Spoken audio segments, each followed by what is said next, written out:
What is this? No, seriously, what is this? I guess they saw their last season, scoffed, and said, yeah, we had a great time there. welcome to FM26, I guess. Since we're in the Premier League though, the club of choice is rock bottom Wolves. We're going down, simple as that. Having been founded in 1877 and thus being the 15th oldest club in Britain, Wolves haven't had the greatest of times lately. You know it's not great when the success era ended in the 70s. Since the founding of the Premier League, the West Midlands club has yo-yoed between the first and third tier, before ultimately securing promotion back up in 2018. But now it looks far worse. So this guy is here to save them. Småenverse. Come on, let's have something real, come on. He's a serial hothead who'll look to bring some stability and ruggedness Brexit means Brexit. to the side that's failed to win a game this season, even losing to Burnley. Fuck them all off. The start to my reign at Wolves started with some recruitment, obviously, but I wasn't that successful in closing the deals, as Ruben Neves wanted that Saudi money and Tella wanted to join a disastrous West Ham side instead of us. What are you doing with your... Go do something! But at last we brought in our first signing.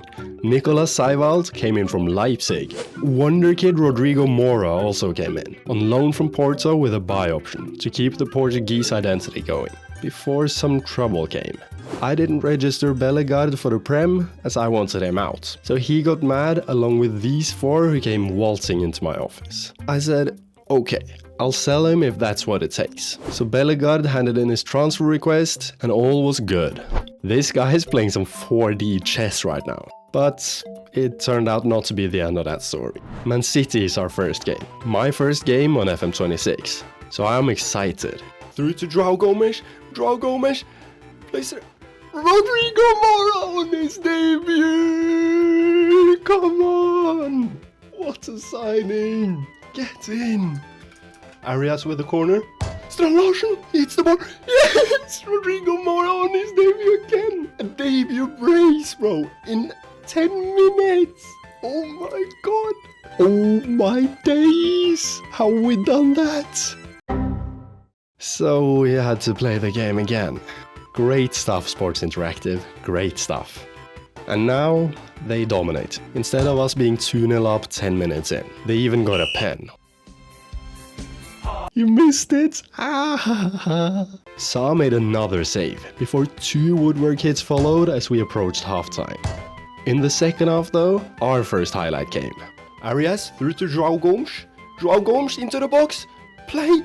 Strand Larsen! We scored from our first chance, straight from kickoff in the second half. Larsen.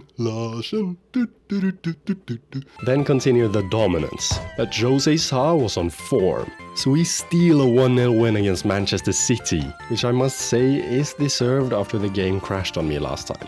Two more wins followed, as Mora had a masterclass against Bournemouth with this assist, and then as he got the pen in the 90th minute, which Strand Larsen slotted in, despite me questioning his footedness. Where is left-footed? No? And then the second win against Everton, with the Gomeses getting one each. But then came the continuation of the Bellegarde saga. Despite wanting to leave the club, he keeps rejecting offers to leave, and he's seriously getting on my nerves. Well, at least whoever has gone, in addition to Doherty. And we've got another couple signings in, as Joe Bellingham has joined on loan, as well as Fredrik Sjöwall from Bodø Glimt. I actually wanted to bring in Rioshan from Dortmund, but he chose Brighton instead. A couple injuries to key players wasn't ideal going away to Newcastle, so it ended in a 3-1 loss despite actually taking the lead and Sa saving another pen. At home to Leeds, I expected an easy win, but it never came. Instead, we were 2-0 down inside 35 minutes. And conceding a pen 20 minutes before the end won't really help. So we lost 3-1. Now it was time for 2 games against Spurs in 4 days. First an energy drink cup. Job and Arias turned out to be the most insane duo I've seen in a single game, as Job got a hat-trick and an assist, and Arias got a goal and a hat-trick of assists. It's the history of the Tottenham.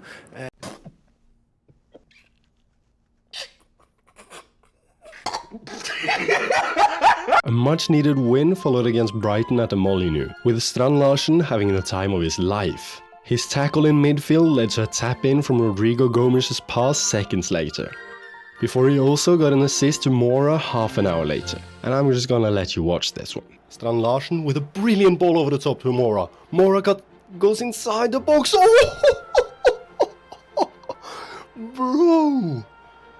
You have to have some serious balls to do that at 18. Away to Sunderland, we dominated, but still managed to find a way to lose, as Totti gave them a pen with 10 minutes remaining.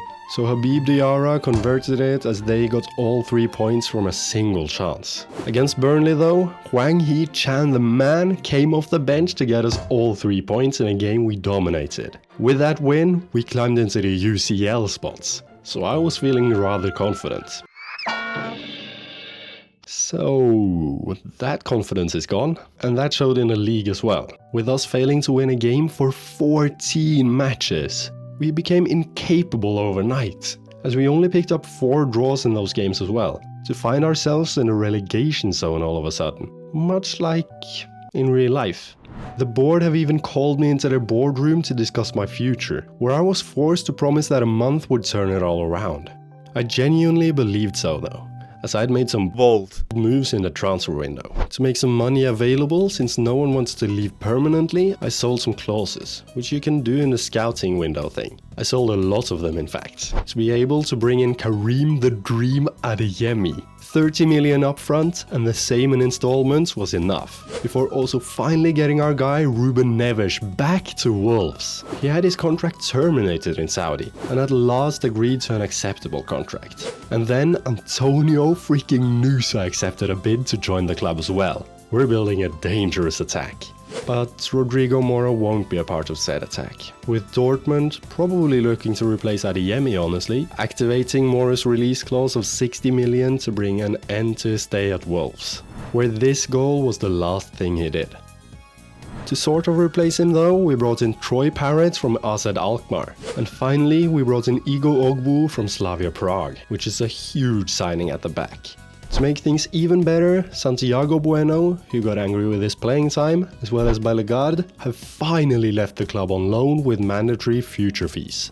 Things are good in Wolverhampton at the moment, and now... I just hope we can win a game! Wolfe, the man who was born to play for this club, put in a great performance against relegation rivals Bournemouth, by putting the ball on a silver platter for Adeyemi to head home just 4 minutes in, before also playing through Job to double our lead 13 minutes later. We then completely shut them out to finally get a win again. 14 games since our last win. And all we needed was to spend 200 million in the market.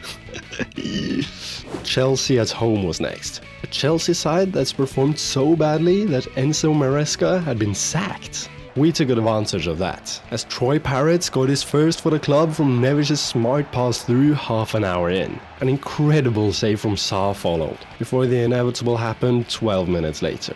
Pedro Neto made our defense look like Sunday League players to equalize it. And 5 minutes later, we conceded again, all because of our defenders simply standing there and watching the ball go past them. Now though, it's time for Deitch versus Deitch 2. How did V1 go? Well, let's not talk about that.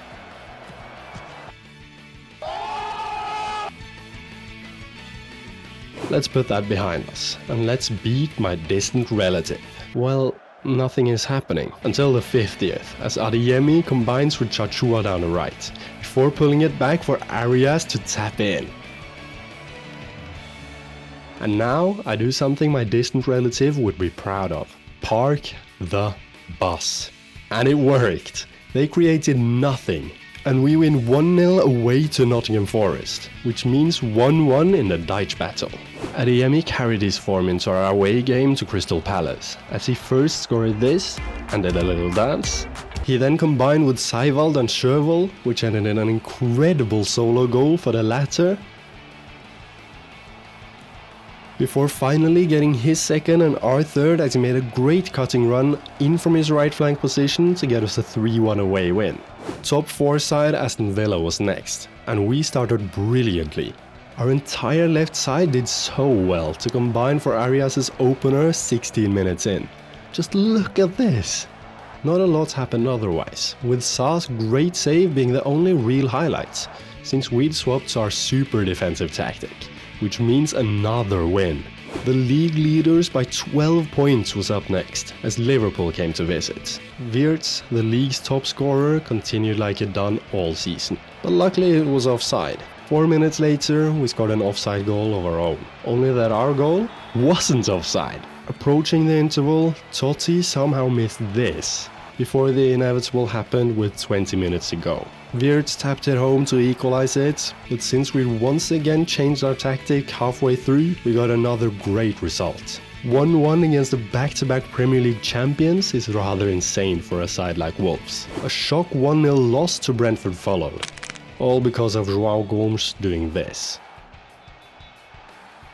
For the rest of the season, however, we went unbeaten. A 1-1 draw against Arsenal was the highlight, as Seiwald equalized it from this fine Nusa cross. 2-2 with West Ham, a 1-0 win against Leeds, a 1-1 draw with Spurs, a dominant 3-1 win over Sunderland, 2 draws with Brighton and Fulham, and finally a 2-1 win away to Burnley meant we finished 14th in our first ever season on FM26. It was a season of many moods, and an out-of-this-world resurgence in the second half of the season was very much thanks to some ballsy moves in the winter window, eventually ensuring our place in a Premier League, meaning the fans are more optimistic than ever.